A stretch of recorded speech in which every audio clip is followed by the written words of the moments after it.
Sign up for the Cigars and Sea Stories monthly giveaway. It's simple. All you need to do is go to cigarsandseastories.com, sign up for our newsletter by clicking subscribe. When you do, you're going to be given a referral link to share with your network. Every time you share, you earn points. Anytime one of your friends subscribes, you earn an extra 5 points. Whoever has the most shares and the most points at the end of the month wins a gift package. So subscribe right now at cigarsandseastories.com.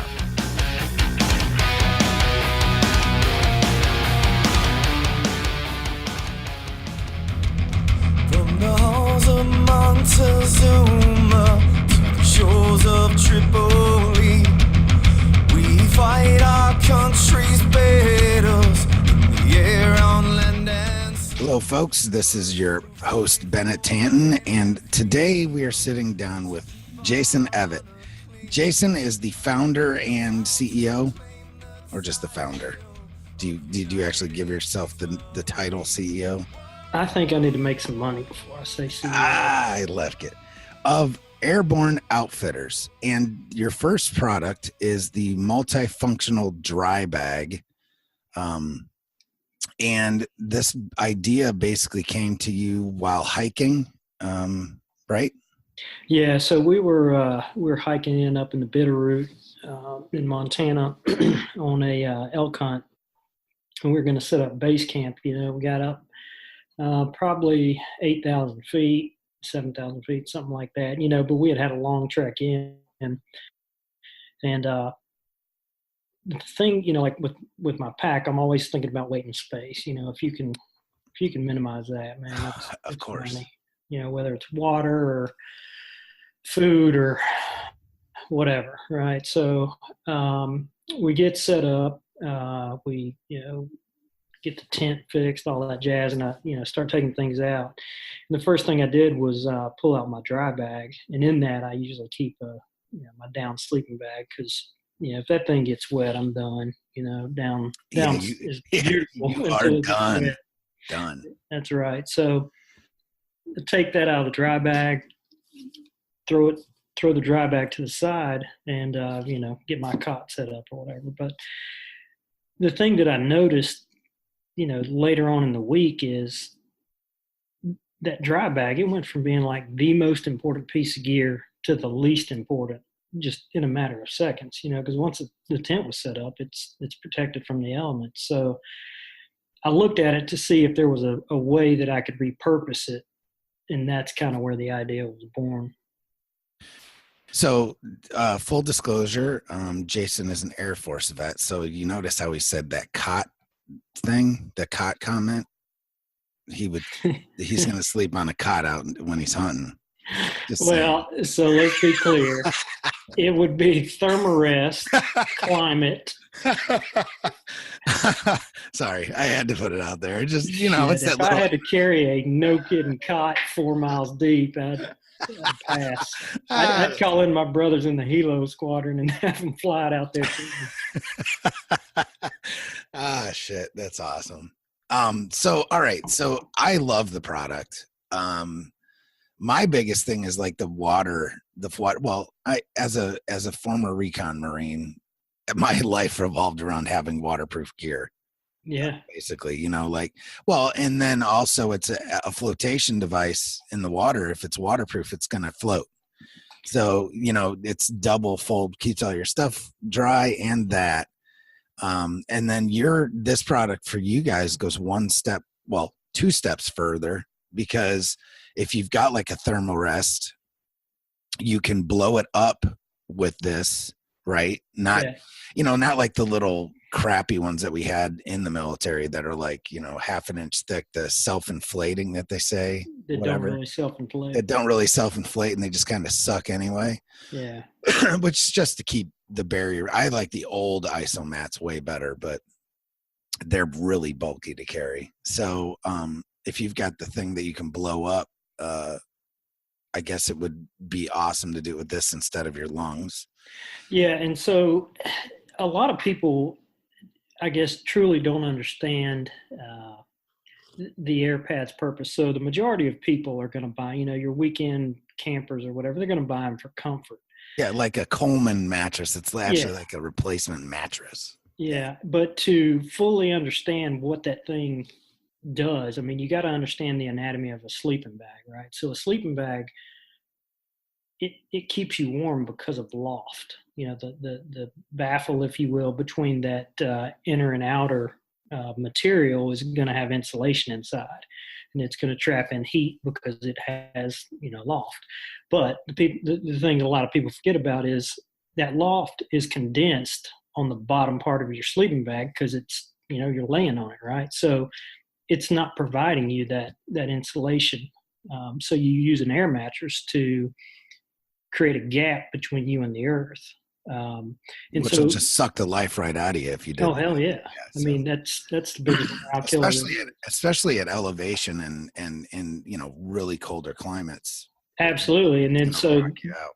the other thing is, probably, and I don't have any statistical data to back this up, but I'd say 85% of people are going to blow up that air pad with their lungs. And when you do that, it creates a couple problems. One, it can, it's obviously going to introduce moisture into the pad because your breath's like 98, 99% humidity.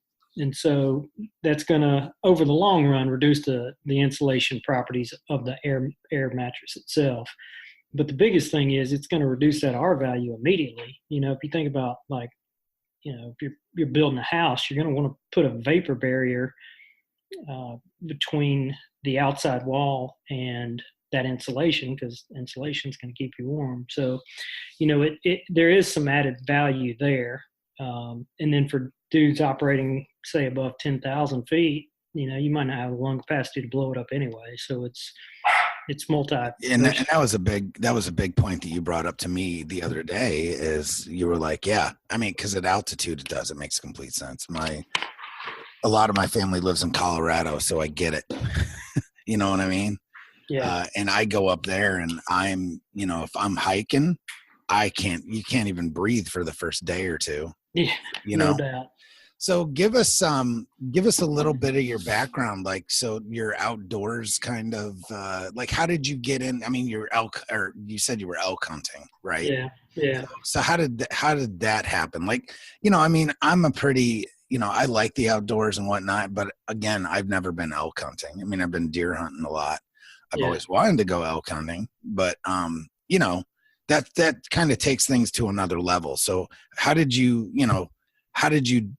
get from point A to point B, as a kid? Did you hunt and all that stuff? So give me a little bit of your background, whatever you're comfortable with. Yeah. So, hunted since a very young age, probably 6 or 7, 8, somewhere in that neighborhood. And, it's turkey hunting, deer hunting, elk hunting, duck hunting, you name it. Yeah. That's kind of where I got started. And then, so hunted all through, my younger years up through high school. And then, the military obviously sent me a lot of places, and you couldn't always hunt with a rifle, depending on, what state I was at the moment. So Right. I really got into archery hunting, and because you can do that in most places. So, and that's one of my true passions is archery hunting. It's something I've really been heavy into for probably the last 15 or so years, and it's a natural progression to go do it out west. And luckily, my family has owned property in northwest Montana for about 25 years, so we have a refuge to go to, and we try to make it out there every November. In Big Sky country. Big Sky, hell yeah. Yeah, it's awesome out there. I have actually got to go out there, just never got to hunt it. So just never got to hunt. It was gorgeous. Couldn't believe it. That's one of the places when my wife and I a few years ago left New York. It was one of the places I was looking for jobs, mainly with the VA. Looking for jobs like in Bozeman and Billings and, wherever really out there. And I actually did a phone interview for a job out there, but didn't end up happening. But plus the wife was like, hell no, we're not moving to Montana. Yeah, that's exactly what my wife said. So I am an East Coast girl, and that's where we're going to stay. Yeah, I was no like, doubt. oh, shit. So we moved to North Carolina, which isn't so bad. Oh, there you go. Exactly. Well, now we're back in New York. Yeah, I'm originally from South Carolina. Right. I got you. Yeah, you're from a great part of freaking South Carolina. You get up near the mountains. It's awesome. Love it. Yeah, absolutely. So, so I love also the water. So you could use it as a vessel to collect water, first off. Right. And then you've got it so it's set up to also, you could filter water. Now, what kind of filter? I mean, could you use like any kind of filter, really? Probably, right? Yeah, so I mean, I set it up to where you can really use any inline filter that's on the market. I choose to kind of partner with Sawyer just because, number one, it's made in the USA, and that's kind of a deal for me, right? But also, it's got, it's 0.1 micron. It filters up to 100,000 gallons of water, but the no shit reason is it works better than anything else. Right. That's awesome. And it's extremely efficient. A lot of water carriers, if you will, they actually they do just as good a job, but they're one dimensional, right? So there's products out there that does exactly what mine does, but that's all they do. And so, like a base camp, for example, you can go and grab 8 liters of water and it'll filter it like a champ, but the filter's inside the bag. So it's not like you're going to stuff things in there because you don't want to damage that filter. So I wanted to make it external and then, go with a reputable company to get that water filtered. Awesome. So that's basically the three purposes that you see, right? I'm sure, you never know, I guess. Right. But just amazing stuff. I love the idea of the water filtration, because that to me is one of the biggest hangups that people don't think about, especially it's not necessarily in a camping situation as much as even like, let's just say, and I'm not trying to get like, when the shit hits the fan, but when the shit hits the fan, it's just another tool, which is awesome. Yeah, it absolutely is. So it's gonna work as a dry bag, right? So it's gonna keep your gear dry. It's gonna allow you to inflate a mattress, and it's gonna allow you to filter water. And there's probably 100 other uses that I hadn't. Could be a bear bag. If you're setting up camp and you want to put your food way up high, you can use it as that.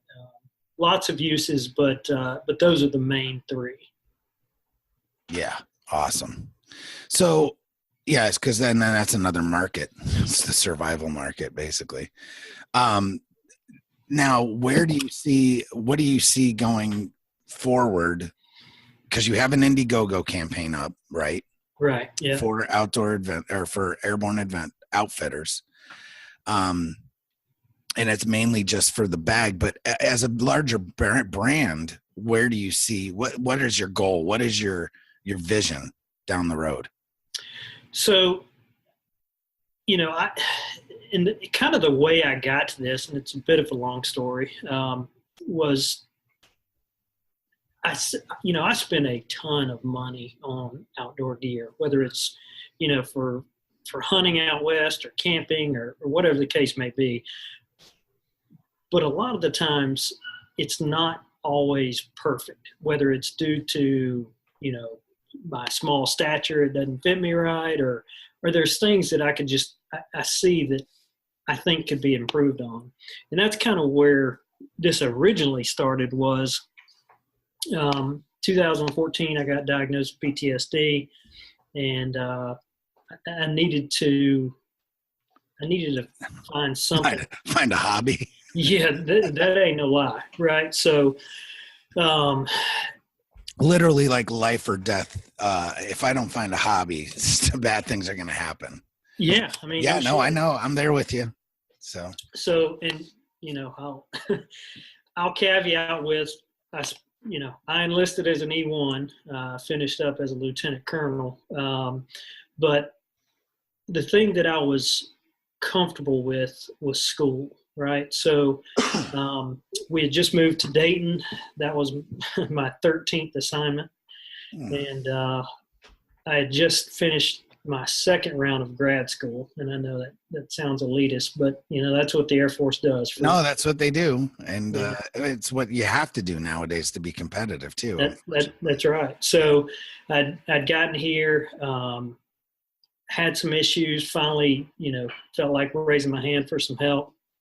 And it was pretty awesome, when they said those 4 little letters, because I could put my finger on it, right? I'd been struggling with it for a long time, but I didn't know what the hell it was. So, but with that, that diagnosis meant I needed to unpackage some of it. And I'd been real good at compartmentalizing that shit for a long time.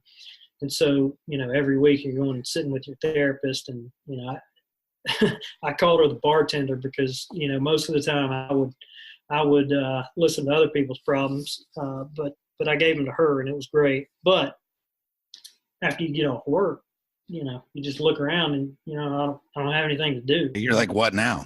Right. So, university offered me a fully funded doctorate. And what they wanted in exchange was me to establish a veteran affairs undergraduate minor for the university. And so that was a really cool project. I got to, meet with a lot of veterans, a lot of educators, and set up a plan for veterans to, and not just veterans, honestly, for other people to understand the veteran experience, right? And so that was awesome, but I also had to do a doctorate, and that became tough. And so it definitely kept me busy. But what I found was it was just really new and different stressors. So it kept my mind off bad shit, but it created new and different stressors, like I said. So anyway, this is going to come back in a second. So the thing that I needed to find was something that was enjoyable that kept my mind busy, right? And so I started watching sewing videos on YouTube, right? Because I had these products in mind, but I don't know how to, I don't know how to put them together. Right. And so started watching videos, just thought, you know what, I'm going to try this. Went out and bought a sewing machine, started sewing some stuff, and it looked like hell. It looked like garbage. That's awesome. But the thing that it produced was a tangible good, right? And so for me, that was significant because, my previous life in the Air Force, I dealt with information mostly. And that's all intangible, right? So if you had a shitty day at work, the best I could do is go home and cut the grass, because that's about the only tangible good I could come up with, where you right do something and you get the benefit from it. But this sewing thing, man, it was awesome, because I could just dream up something, put it together, and again, it wouldn't look all that great, but it was something. And I just kept working at it, got better and started making stuff. Yeah, and that's the catch that's so cool, is that if it does, like you said, it looks like dog shit, but then you're like, okay, well, let's just try this again. That's right. And make it look, because, yeah, it might work, but if it doesn't look pretty, or if it's not, you know what I'm saying, defects or whatever, it's just awesome, but it just gives you the chance to start over and do it over and over and over again. Because what did Thomas Edison say? I didn't fail. I can't remember the exact quote, but basically it was all about, I failed 10,000 times trying to make the light bulb, but you know what I mean? It's like, I didn't fail. I just, didn't do it. I can't remember what the hell it was. It doesn't matter. But yeah. To take that quote, I mean, my goal was to fail cheaply, right? Because I knew I was going to fail. Yeah, right. I didn't have a ton of dough to to make major mistakes on. So fast forward, maybe 6-8 months, something like that. So I got diagnosed with PTSD. They prescribed me medicine. Of course, I didn't take it. Right. Because why the hell would we do that? It just right. sucks. Yeah, I'm the same way. Exactly right. So 1 March 2015, it was a bad day. I can't tell you why, but I just felt like I was going to eat a bullet that day. And what camped my sanity was knowing that I did not want my children to see me like that, right? So called the armory. I said, hey, I'm bringing some guns up there, and loaded my truck full of guns, and I got a lot, and dropped them off at the armory and went and checked myself into the ER. Long story short, got on meds, and that turned me around. I felt normal for the first time in a long time, and that was good, right? So it it kind of pulled you out of a ditch almost, right? It's like you woke up and you could see good again. I don't know how to explain it, but it was definitely a good thing for me. And so fast forward another year, I'm doing better. I'm deploying to deployment in parents, if you will, for an exercise in Korea. And so I got out there, and if anybody's been in the military for a while, they know that dudes in Korea can make some cool shit. And whether it's a suit or whatever, they're just phenomenal tailors. And they can knock off anything. That's pretty much it.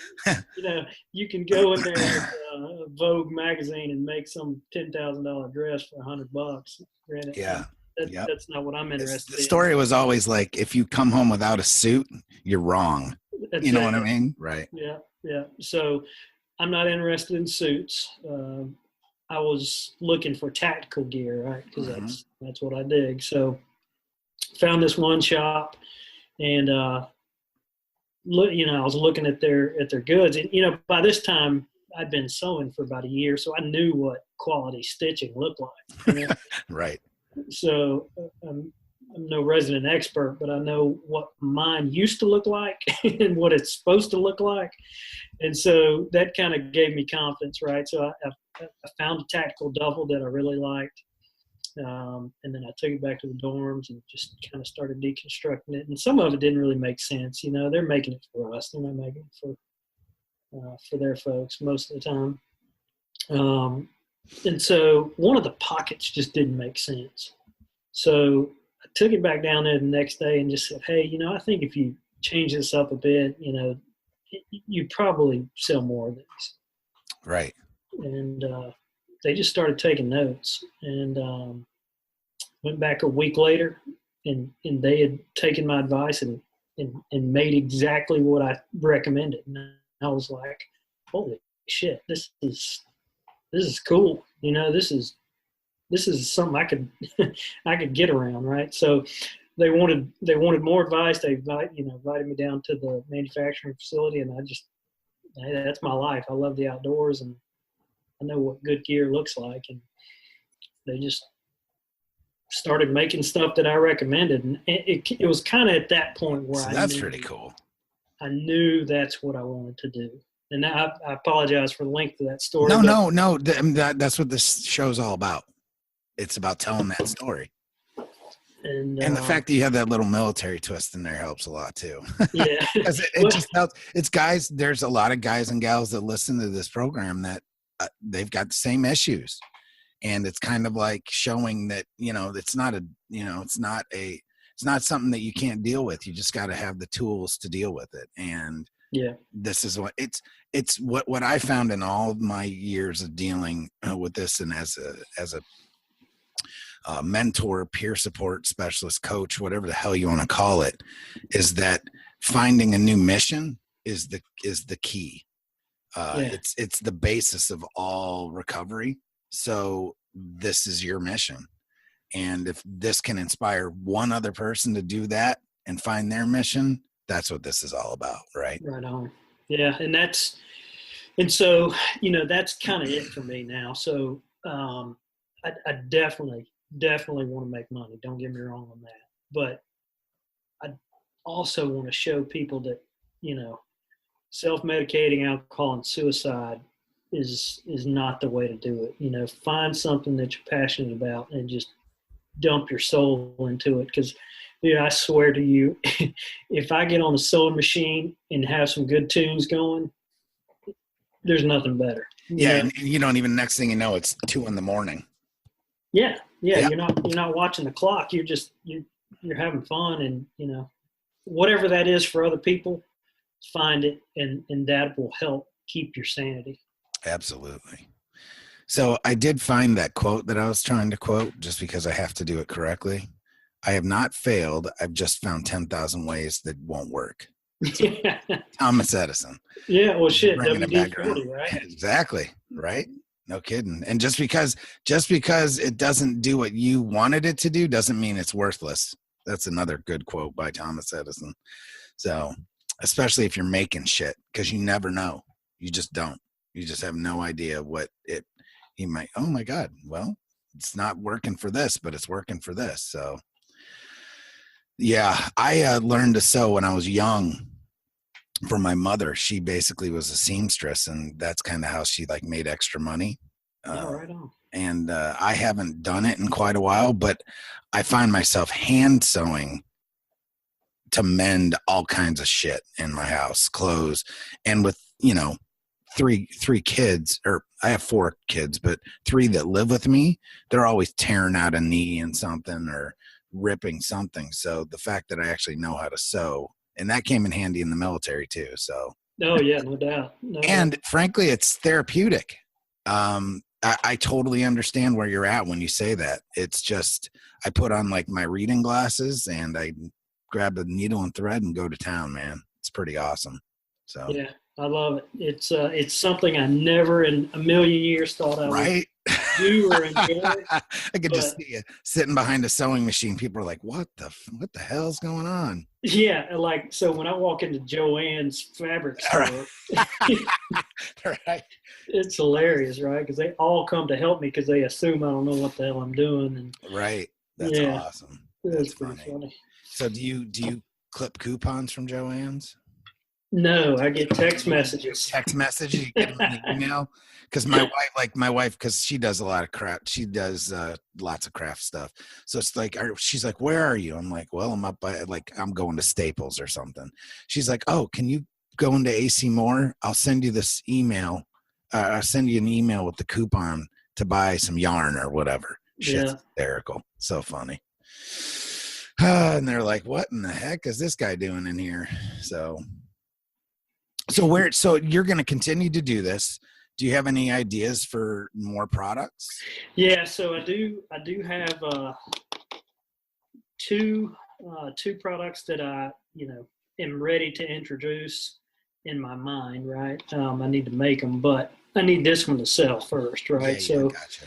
I got a lot of money tied up in the molds and materials and that kind of thing. So we set up this Indiegogo, one to get the word out, because it's a hell of a lot cheaper to advertise your product to an established entity like Indiegogo. Mm-hmm. So it's almost like free marketing in essence. I mean, you have to make a badass campaign, but you know what I'm saying. Yeah, it was definitely cheaper for me to make a campaign that would look good enough to be included on Indiegogo. It was cheaper for me to do that than advertise the same, to reach the same amount of people, because it's all about exposure. Absolutely. And so we do have some ideas for next step products, and we're just hoping this first one will take hold and do well. So give us the, and we're going to put all this stuff in the show notes and then blast it out over social media and whatnot. But where can we find, well, the Indiegogo campaign is just a link. But where can we find Airborne Outfitters? Like, what's the best places? Website, email? Just give us all the skinny, all the info. Gotcha. So we were selling like some swag on our website, which is just airborneoutfitters.com. We have since switched that to simply a landing page because we want to drive all the traffic to the Indiegogo currently. Yep. So if you went on Indiegogo and just type in MFDB, and that's a multifunctional dry bag, it'll show you our campaign. And email is Jason, Jason at airborneoutfitters.com. And we should have once the campaign ends, we'll have the website back to normal. And if you want the swag, the logo is pretty awesome. Just saying. Yeah. So if you want the swag, go and be a part of the campaign, because you can get some of the swag too, along with, if you go up high enough, you can get one of the bags. So right. Check it out, folks. It's awesome. I mean, I'm going at least in getting a t-shirt at a minimum, just because I love the logo, and I love like veteran owned businesses, and just, the support. That's what it's there. It's what we're there for. And we just highlight people adding value to the world, man.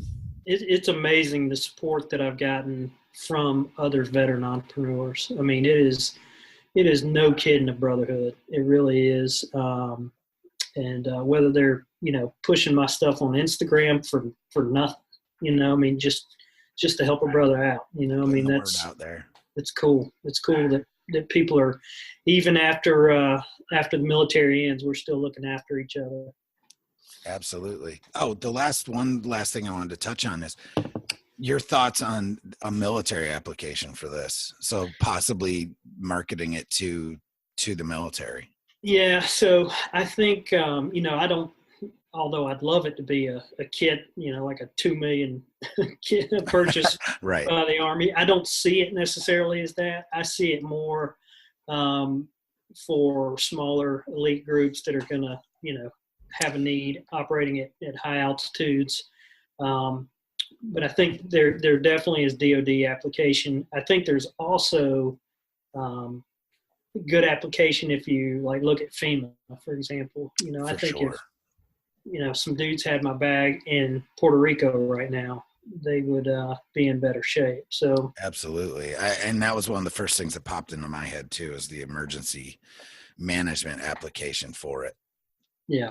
Because again, what's our biggest issue? It's water again. And if you've got any kind of portable, awesome way to get water and filter it, that's crucial. So right on. Yeah, it's good. So we think those are definite markets. I got a call over the weekend that Utah DNR, Department of Natural Resources, wants to use it for their guys that are going out for multi-day trips deep in the woods. So, I think there's a lot of application, and hopefully we can continue to grow and do good work, Amazing stuff, man. Well, we appreciate you coming on the show, and we'll put the word out. And when you start selling them like crazy, we'll have you back on when you're getting ready to do your next product. Hell yeah. I appreciate it. I really do. It's awesome.